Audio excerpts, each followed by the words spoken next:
The first question will be answered first by Mr. Marsh, followed by Mr. Foley, and then Mr. Malloy.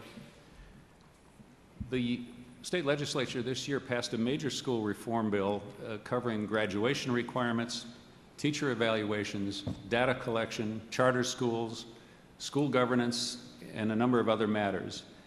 But some of those reforms may have to be delayed because of the state's fiscal crisis.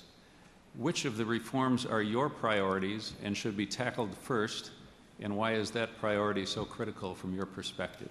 Mr. Marsh. Well, what I think we're going to have to prioritize first is the use of the resources that we're going to have available, and the education needs to be near the top of that list, if not at the very top.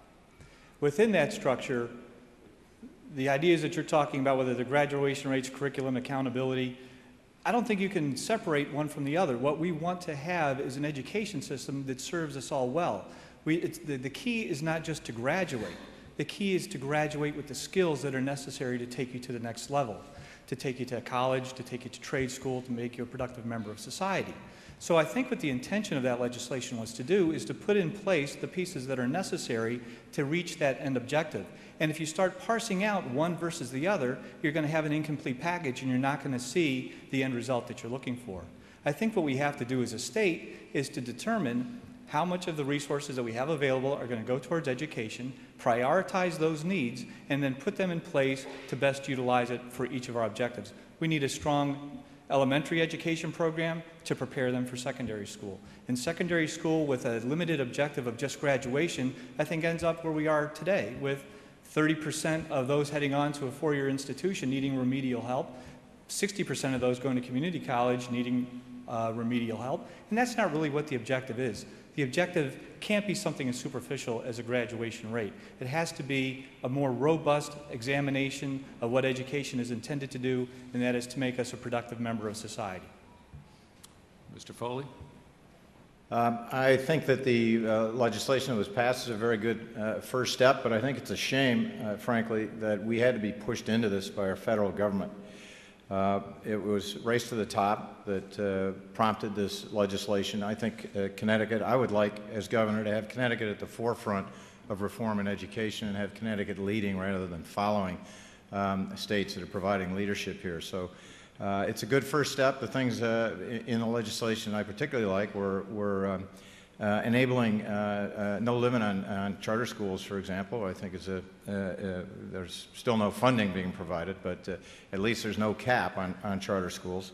And more rigorous assessments for graduation. I think we need to have better standards. We need to have a more rigorous curricula, and I'm offering in my plan for Connecticut that we require for high school graduation an